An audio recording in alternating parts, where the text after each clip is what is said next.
It's really up to Prime Minister Modi. And I met with Prime Minister Khan. I got along great with, I think they're fantastic people. Khan and Modi, I mean, I would imagine they can get along very well. They wanted somebody to intervene or to help them. And I spoke with Pakistan about that. And I spoke, frankly, to India about it.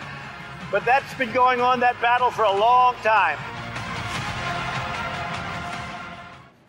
Welcome to News Wise. मैं हूं आरिफा नूर। आज programme में सबसे पहले हम बात करेंगे American president Donald Trump की।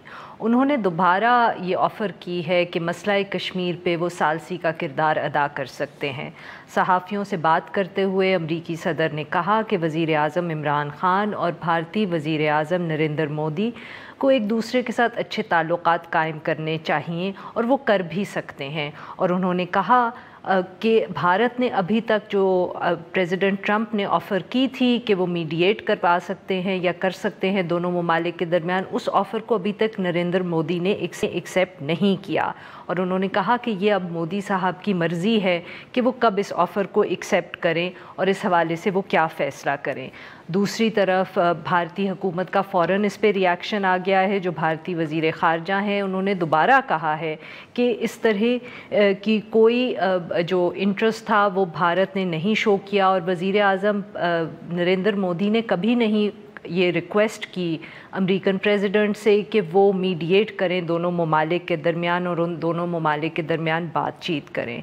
मगर पाकिस्तान ने एक दफ़े फिर इस ऑफ़र को खैर मकदम किया है और अमेरिका पर ज़ोर डाला है कि वो अपना असर और रसूख इस्तेमाल करें ताकि मसला कश्मीर पे दोनों ममालिक के दरमियान कोई बात हो और उससे आगे भी कोई हल निकल सके।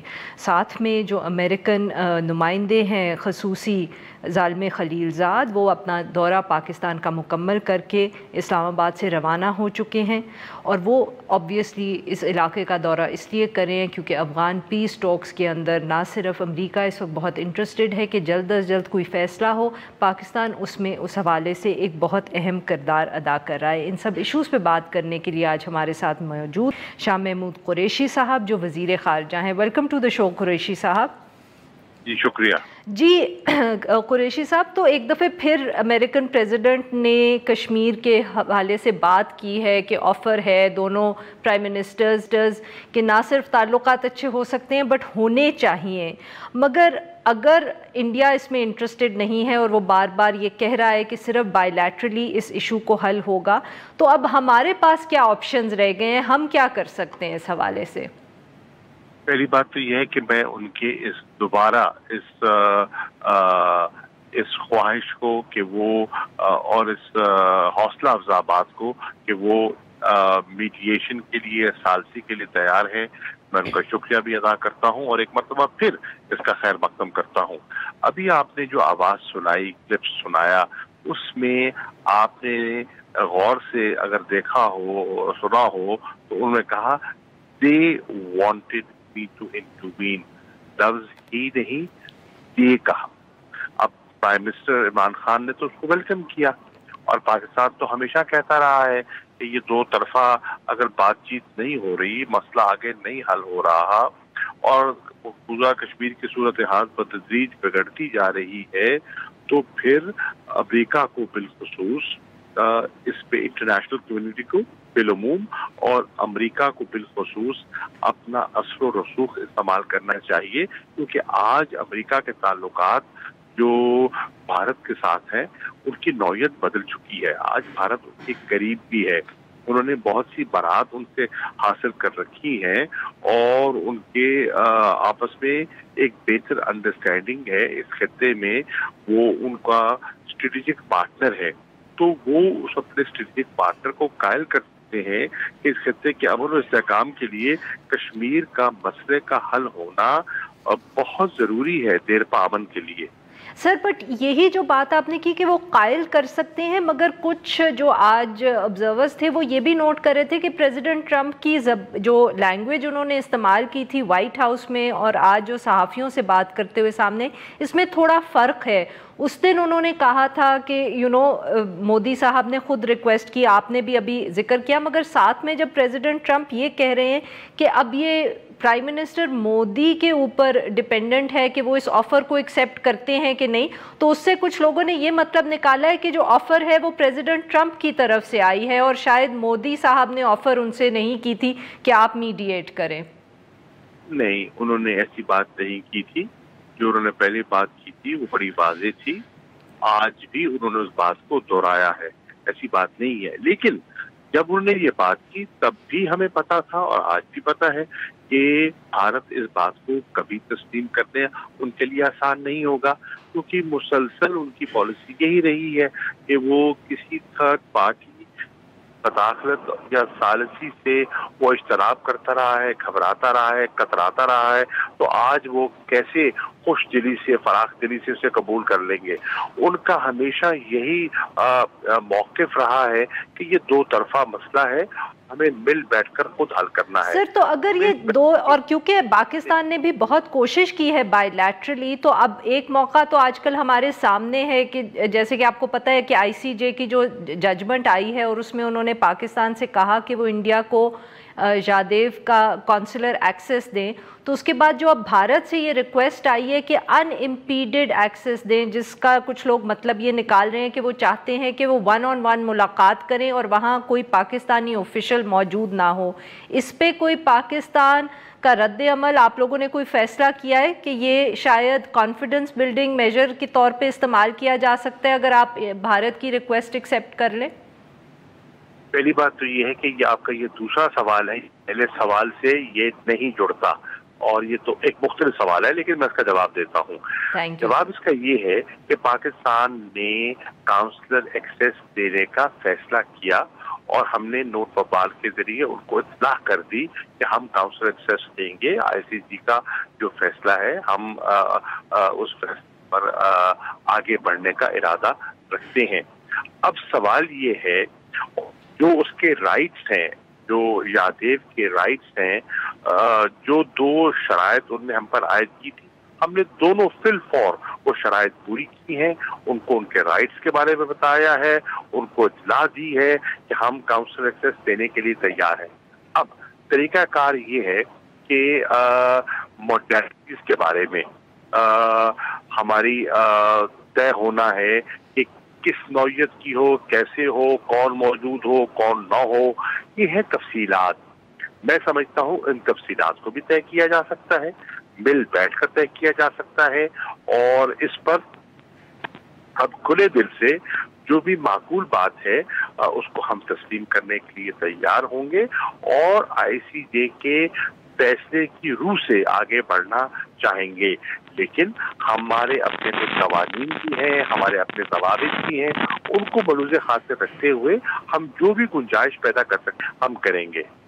जी सर, तो यही तो कहने की कोशिश ये थी कि क्या आपके ख्याल में अगर ये कॉन्सुलर एक्सेस आप देते हैं और कोई उसकी मोडालिटीज़ ऐसी तय होती हैं कि भारत को भी वो मुतमईन होते हैं, तो आपके ख्याल में क्या ये एक कॉन्फिडेंस बिल्डिंग मेजर साबित हो सकता है बायलैटरल फोरम के लिए या बायलैटरल टॉक्स के लिए, क्योंकि वो भी तो काफ़ी अरसे से इनएक्टिव है? देखिए, मैं समझता हूँ कि ये तो हम कर ही रहे हैं और करेंगे, लेकिन मेरा नहीं ख्याल कि ये एक्सेस जो है वो उनके उस फैसले पर असरअंदाज होगा। वो तो कॉन्फिडेंस बिल्डिंग मेजर तो हमारा सबसे जो कीमती है वो 2003 में तय हुआ था और वो था कि cease fire line of control पर, और उसकी मुसलसल खिलाफ वर्जी हो रही है। तो वो भी एक बहुत अहम CBM था, लेकिन उसको आज भारत वो अहमियत नहीं दे रहा जो माजी में दी गई। लेकिन फिर भी हमारी सोच मुस्बत है और हम मुस्बत अंदाज में आगे बढ़ने का इरादा रखते हैं।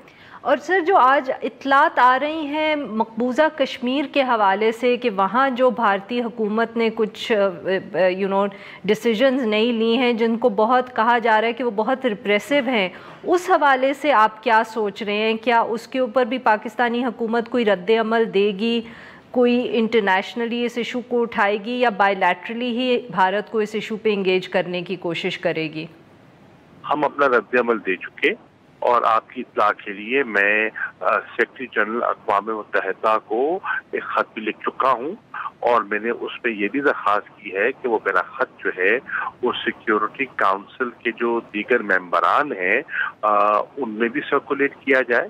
मैं वही उस ख़त की एक कॉपी जो है प्रेसिडेंट है जनरल असेंबली की खिदमत में भी अर्साल कर रहा हूँ और उसमें मैंने सारी जो हमारी तशवीश है, जो इस वक्त भारत में ह्यूमन राइट्स वायलेशंस की कैफियत है, जो लाइन ऑफ कंट्रोल में मुसलसल उसकी फायरिंग की है, अपना सीज फायर की खिलाफ वर्जी की जा रही है, जो इस वक्त वहाँ जो एक इशारे मिल रहे हैं कि कुछ आईनी तरामीम का इरादा है और उस पर जो एक मज़ाहमत और एक कैफियत हमें मकबूजा कश्मीर में और कश्मीरियों में एक इस्तराब की कैफियत दिखाई देती है, उसका जो पूरे मकबूजा कश्मीर में जो इम्पैक्ट हो सकता है, मैंने उनसे गुजारिश की है कि वो इस पर गौर व फिक्र करें।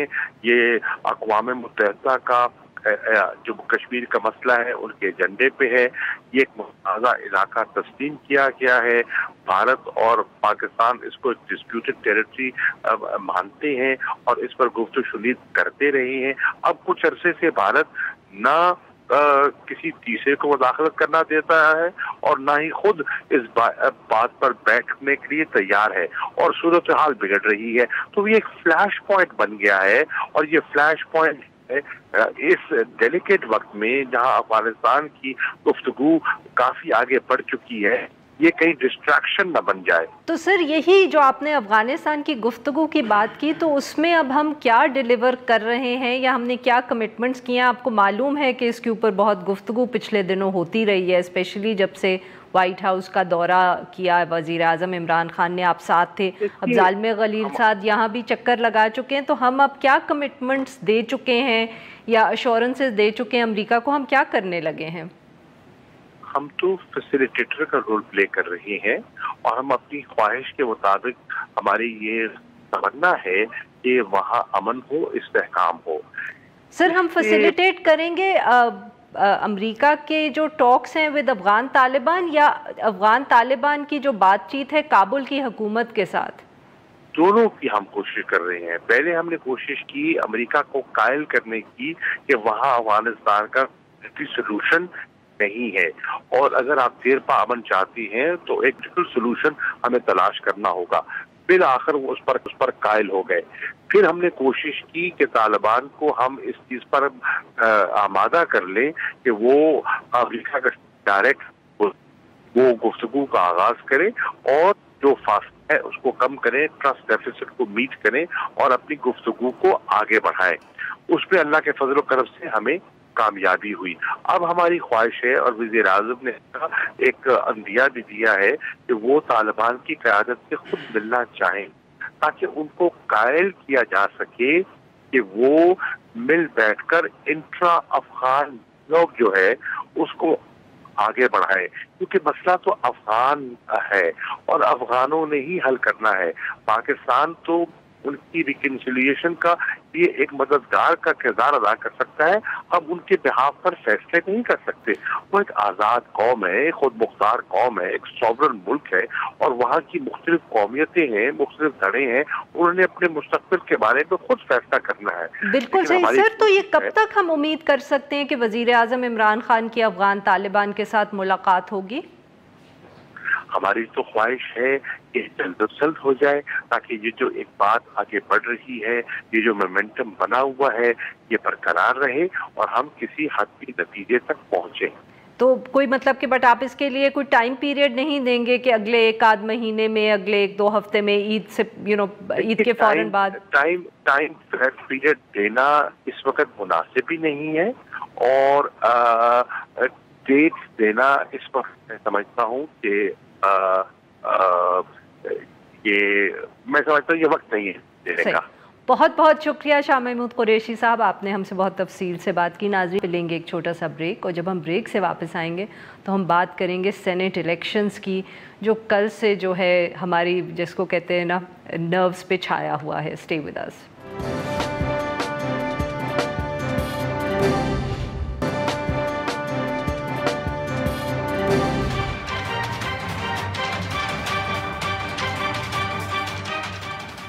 14 ووٹ جو امیر ترین ایسے لوگوں کی چمک کے حوالے ہو گئے وہ کون تھے جنہوں نے اپنا ضمیر بیچا؟ آدھے گھنٹے کے اندر پوری قوم کو بتائیں گے۔ 50 سینیٹرز نے اس جعلی سلیکٹڈ چیئرمین کے خلاف ووٹ دیا۔ اخلاقی طور پہ چیئرمین سینٹ کو آج بھی استعفیٰ دینا چاہیے۔ ہم بالکل اپنے پارٹی میں دیکھیں گے کہ کون تھا جو دباؤ میں آئے، کہ کون تھا جو اپنے ضمیر بیچا۔ یہ ان کے پیارے ہیں، یہ ان کے راج دلارے ہیں جنہوں نے 15 نے ان کو ووٹیں نہیں دی۔ آصف زرداری نے کہا میں نے بنایا تھا، میرا بچہ ہے اور میں بچاؤں، بچتا ہے تو بچہ ہے، میرا بچہ ہے، بچہ بچ گیا تو باپو رو کیوں رہے ہیں؟ ویلکم بیک ناظرین، پروگرام کے اس حصے میں ہم بات کریں گے سینیٹ الیکشن سے کی۔ کل سے ان کے اوپر شور مچا ہوا ہے، رات گئی مگر بات نہ گئی۔ ابھی تک پتہ نہیں چل سکا، دو کہ ریومرز تو بہت ہیں اور گاسپ بھی بہت ہے کہ وہ 14 اراکین کون ہیں جنہوں نے اپنے پارٹی ڈسپلن سے ہٹ کے ووٹ دیا اور جس کی وجہ سے جو نو کانفیڈنس موو تھی سینیٹ چیئرمین صادق سنجرانی کے خلاف وہ فیل ہو گئی۔ جو اپوزیشن ہے وہ اس حوالے سے کافی ہی پریشان اور ناراض لگ رہی ہے۔ کہا جا رہا ہے کہ شہباز شریف صاحب اور بلاول بھٹو زرداری صاحب بہت غصے میں ہیں، ناراض ہیں اور دونوں نے اپنی اپنی پارٹیز کے اندر فیکٹ فائنڈنگ کمیٹیز بنا دی ہیں جو یہ معلوم کرنے کی کوشش کریں گی کہ وہ کون ڈسیڈنٹ سینیٹرز تھے جنہوں نے پارٹی کے فیصلے کے مطابق ووٹ نہیں دیا۔ دوسری طرف جو حکومت ہے وہ آبویسلی کل سے بہت خوش ہے، وہ جشن بھی منا رہے ہیں اور بار بار وہ یہ تانا بھی دے رہے ہیں اپوزیشن کو کہ ان کے اپنے ہی لوگ ان سے ناراض ہیں جس کی وجہ سے ان کی جو نو کانفیڈنس موو تھی وہ ناکام ہو گئی، اور کیونکہ ان کے مطابق جو سینیٹرز تھے پی ایم ایل این کے اور پی پی پی کے انہوں نے اپنے ضمیر کے مطابق فیصلہ دیا۔ مگر سوال یہاں یہ پیدا ہوتا ہے کہ سینیٹ کے الیکشن میں یہ پہلی دفعہ نہیں ہے جو اتنی بدمزگی ہوئی ہو، اس دفعہ خاص طور پہ ذرا زیادہ ہوئی ہے، مگر اب ہر دفعہ ہی جب سینیٹ کا الیکشن ہوتا ہے تو بہت سی سوال اٹھائے جاتے ہیں، بہت سی ایک بحث ہوتی ہے کہ ان الیکشنز کے اندر کیا بہتری کی ضرورت ہے کہ ہر دفعہ جب الیکشن ہوتا ہے تو کچھ سرپرائزز ہوتے ہیں، پارٹی کی جو پلاننگ ہوتی ہے اس کے مطابق سیٹس جو سینیٹرز کی بھی ہوتی ہیں وہ بھی نہیں بنتی، اور جو سینیٹ الیکشنز کے اندر ہوا ہے چیئرمین سینیٹ کے الیکشن میں پچھلی دفعہ بھی اور اس نو کانفیڈنس موو میں اس نے تو اور زیادہ سوال پیدا کر دیے ہیں، اور ساتھ میں یہ بھی اب سوچنے کی ضرورت ہے کہ جو اپوزیشن ایک دوسرے کے قریب آئی تھی اور ایک اتحاد بنا تھا اس کا کیا مستقبل ہوگا۔ اس حوالے سے بات کرنے کے لیے ہمارے ساتھ موجود ہیں عارف نظامی صاحب جو ایک سینئر صحافی اور تجزیہ کار ہیں۔ ویلکم ٹو دا شو نظامی صاحب۔ جی نظامی صاحب، تو آپ کیسے دیکھ رہے ہیں جو اس وقت ہمیں یہ غم و غصہ نظر آ رہا ہے اپوزیشن کے اندر، اور وہ کہہ رہے ہیں کہ انہوں نے فیکٹ فائنڈنگ کمیٹیز بنا دی ہیں، کیا آپ کا سچ مچ خیال ہے یا تجزیہ ہے کہ یہ کہیں کمیٹیز جو ہیں کچھ سامنے لا سکیں گی سچ کو، یا یہ ویسے ہی روٹین میں بنا دی گئی ہیں اور پھر کچھ دنوں بعد ہم سب بھول جائیں گے کہ یہ کمیٹیز بھی بنی تھی؟ میرا خیال ہے کہ یہ شوئی کے علاوہ اور کچھ نہیں ہے، کیونکہ یہ جو اتنا بڑا اپسیٹ ہے اس کا ممکن محض یہ کہنا کہ جی یہ ہارس ریڈنگ ہوئی ہے اور یہ ہو گیا، ایسے نہیں ہے، اس میں کچھ اس کے کوئی زیادہ سیریس قسم کے محرکات ہیں۔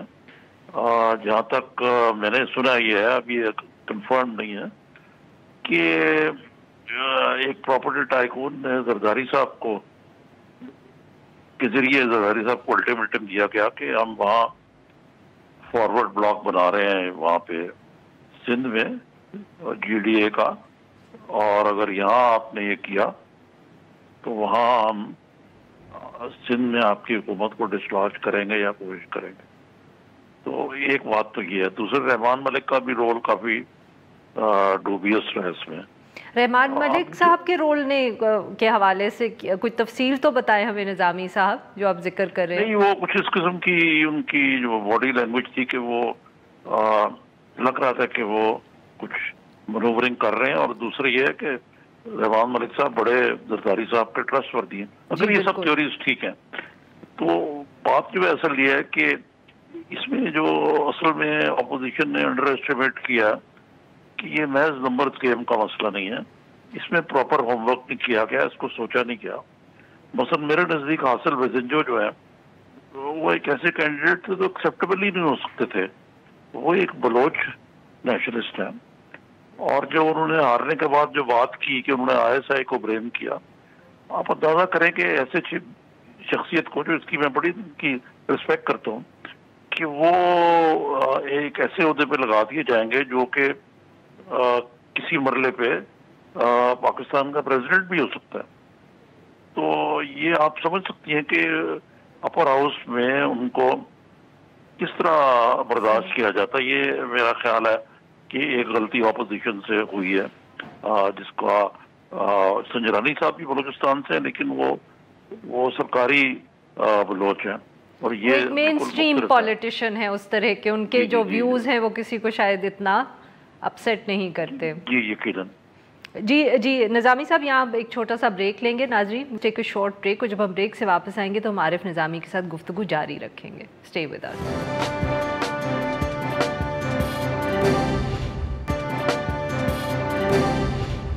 वेलकम बैक नाज़रीन, हम गुफ्तगू करें आरिफ निज़ामी साहब से।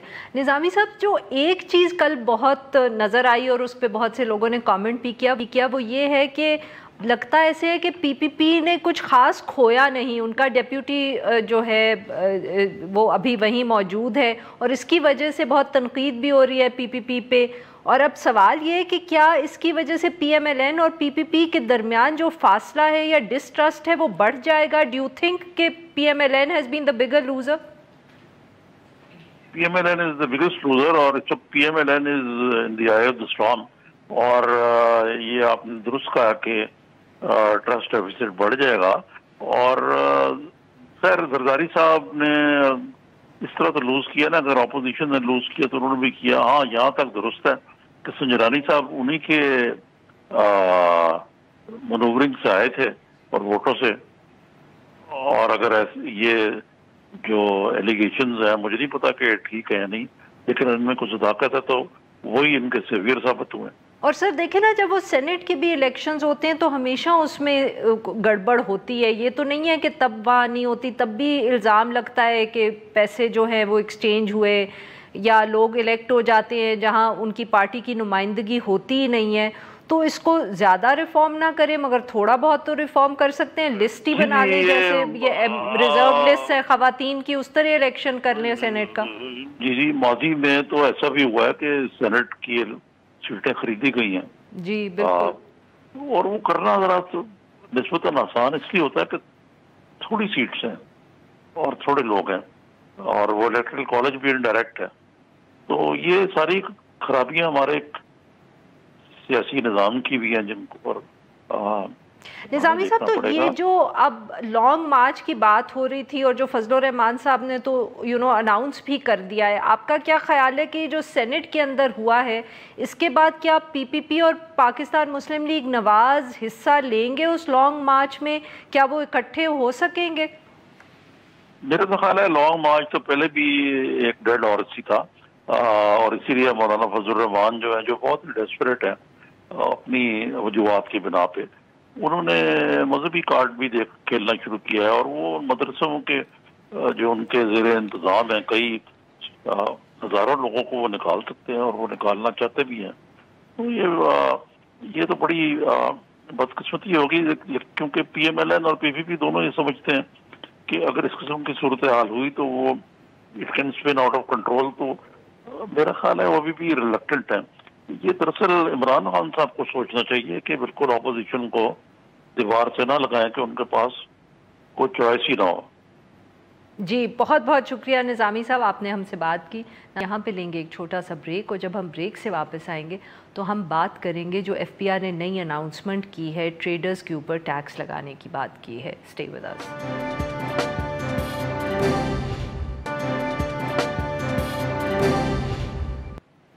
Welcome back. प्रोग्राम के आखिरी हिस्से में हम बात करेंगे FPR के हवाले से। FPR की कोशिशें जारी हैं कि वो ज़्यादा से ज़्यादा लोगों को टैक्स नेट के अंदर ला सकें, और इसी हवाले से अब उन्होंने छोटे दुकानदारों और ताजरों के लिए भी 3 मुख्तलिफ स्कीम्स जो हैं वो अनाउंस कर दी हैं।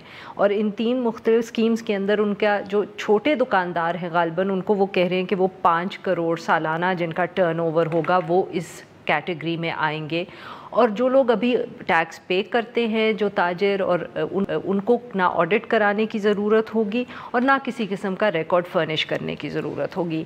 ताजिर कम्युनिटी का इस पे क्या रिएक्शन है और वो इन स्कीम्स को किस तरह देख रहे हैं, इस इशू के हवाले बात करने के लिए हमारे साथ मौजूद हैं अहमद हसन मुगल साहब, जो सदर हैं Islamabad chamber of commerce and industry. Welcome to the show sir. Sir, तो ये अब हमें समझाएं कि ये FPR ने जो स्कीम्स लॉन्च की हैं ये क्या है और ये कौन से दुकानदारों और ताजरों को टारगेट कर रहे हैं? देखिए, ये जो एक इनिशियल जो आइडिया था ये असद उमर साहब का था, जिसमें उन्होंने कहा था कि हम एक फ़िक्स टैक्सेशन स्कीम शुरू करना चाहते हैं, जिसमें ये होगा कि लोग, क्योंकि बड़े मसाइल होते हैं लोगों के लिए, एक आपके पास एक टैक्स का जो निज़ाम है, एक आपको फॉर्म फिलिंग करना, ये आपको फिर इसके फाइलिंग करके जमा करवाना, ये उसमें काफ़ी दिक्कत आती थी लोगों को, क्योंकि हमारी मेजॉरिटी जो लोग हैं वो एक मुश्किल फॉर्म होने की वजह से वो इसमें करते नहीं थे, सिस्टम से दूर ही रहते थे, सिस्टम से दूर रहते थे, क्योंकि कहते कि अब हम आ गए या फिर ऑडिट हो जाएगा, तो ये इसकी वो थी।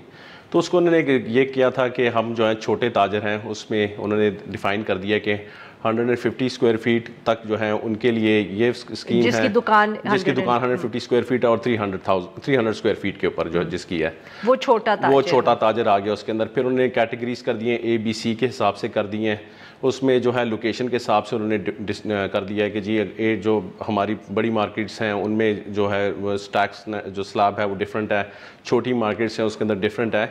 उसमें ये चाह रहे हैं कि जी एक 35,000 जो है उन्होंने कुछ के लिए 35,000 कर दिए, कुछ के लिए 25,000 कर दिए, और ये चाह रहे हैं कि हर साल ये इसमें इंक्रीज़ होता रहे ऑटोमेटिकली 10%। उसका ये हो जाएगा कि ताजर को ये आसानी हो जाएगी कि बजाय इसके कि अपनी सारी टर्नओवर जो है, अपनी सारी प्रॉफिट एंड लॉस स्टेटमेंट बनानी है, जिसमें डॉक्यूमेंटेशन आसान हो जाएगी। उसने अपनी एक फ़िक्स आपकी जिस तरह कॉस्ट होती है, आपकी रेंट की कॉस्ट, इस तरह आप अपनी कॉस्ट अपने बिजनेस में इसको एडजस्ट करके तो आप हर साल 2 इक्वल इंस्टॉलमेंट्स में उसको आप पे करेंगे। उसके आपको एक सर्टिफिकेट मिल जाया करेगा जो आप डिस्प्ले कर देंगे ना, उसमें आपका कोई FPR का बंदा आके चेक करेगा आपको। जब वो देखेगा कि आपको एक लगा हुआ सर्टिफिकेट लगा हुआ है तो इसका मतलब है कि आप टैक्स पेयर हैं, और उसके बाद आपको कोई उसमें डिस्टर्ब नहीं करेगा उसमें कि जी आपके। तो सर, ये जो तनकीद हो रही है कि जो 25,000 मिनिमम उन्होंने रखा है कि ये शायद बहुत ज़्यादती है, जो छोटे ताजर हैं उनके लिए ये बहुत बड़ा अमाउंट है, आपके ख्याल में ये एक जायज़ तनकीद है? देखें, हर बंदे का डिफरेंट ओपिनियन होता है उसके अंदर। हम तो चाहते हैं कि मैक्सिमम टैक्स पेयर्स का जो है टैक्स नेट इंक्रीज़ हो, ब्रॉडन हो। उससे ये होगा कि ऑलरेडी जिस तरह के टैक्स पेयर्स हैं उनके ऊपर मज़ीद बोझ ना डाल जाए और ये डिस्ट्रीब्यूट हो थोड़ा थोड़ा आगे। अब देख रहे हैं कि जिस तरह हमारी हुकूमत की ज़रूरत है, उनके टैक्स उन्होंने टारगेट्स अपने रखे हैं, जो कि एक बड़ा मैं कह सकता हूँ कि बहुत बड़ा टारगेट है, 5,500 का अरब का। तो वो उसको अगर अचीव करना है तो या तो वो फिर जो ऑलरेडी टैक्स पेयर हैं उनके ऊपर बोझ डालें, या फिर ये कि उसका बेस बढ़ाएं। अब बेस बढ़ाने में उन्होंने अपनी तरफ से जो है, अभी उन्होंने एक प्रपोजल है ये, जिस पे अभी वो बैठ के जो जितनी भी ताजिर के तंजीमें हैं उनके साथ मिलके उस पर देखेंगे, डिस्कस करेंगे कि ये वाकई कि ये वायबल है या नहीं है, या लोग इस पर जो है इस रजिस्ट करेंगे। लेकिन मैं समझता हूँ कि हमारे एज हमारे कल्चर, एक टैक्स कल्चर नहीं है हमारा यहाँ पे, जिसकी वजह से आप जितनी मर्जी अमाउंट भी आप रख लें वो फिर भी उसके ऊपर आपको रेजिस्टेंस आएगी, छोटा भी हो, छोटा हो या बड़ा हो। शायद ये इतना अमाउंट नाजायज नहीं है। मैं देखें जी, वही मैं कह रहा हूँ कि मैं शायद एक डिफरेंट ओपिनियन होगी मेरी, और लोगों की जो शायद ट्रेडर्स के रिप्रेजेंटेटिव हैं डिफरेंट शहरों में, उनकी डिफरेंट ओपिनियन होगी। तो ये जो है एक मैं समझता हूँ कि अगर इस तरह शुरू हो जाए फिक्स टैक्सेशन तो उसमें बहुत अच्छा हो जाएगा। ये जो आपने कहा कि ये फिक्स टैक्सेशन है, तो किस स्लैब के बाद जो है आपको सारी डॉक्यूमेंटेशन और पूरे साल का हिसाब देना पड़ेगा ताकि आपका इनकम टैक्स डिटरमिन हो, वो किस स्लैब में होगा? देखें, अब उसमें इन्होंने जो कैटेगरी की है ये तो इन्होंने बाय एरिया की है उसके अंदर। अच्छा। अगर आप काफ़ी बिजनेस हैं जो कि इंक्लूडेड नहीं है, मल्टी जो आपकी चेन्स हैं, बेशक कुछ छोटे एरिया पे हो या बड़े एरिया पे हो, उसमें नहीं हो सकता। जो ऑलरेडी टैक्स फाइलर है वो उसके अंदर स्कीम के अंदर नहीं आ सकता। तो इस तरह जूलर्स हैं वो नहीं आ सकते इसके अंदर, लॉयर्स हैं, डॉक्टर्स हैं, वो इन स्कीमों में नहीं आ सकते।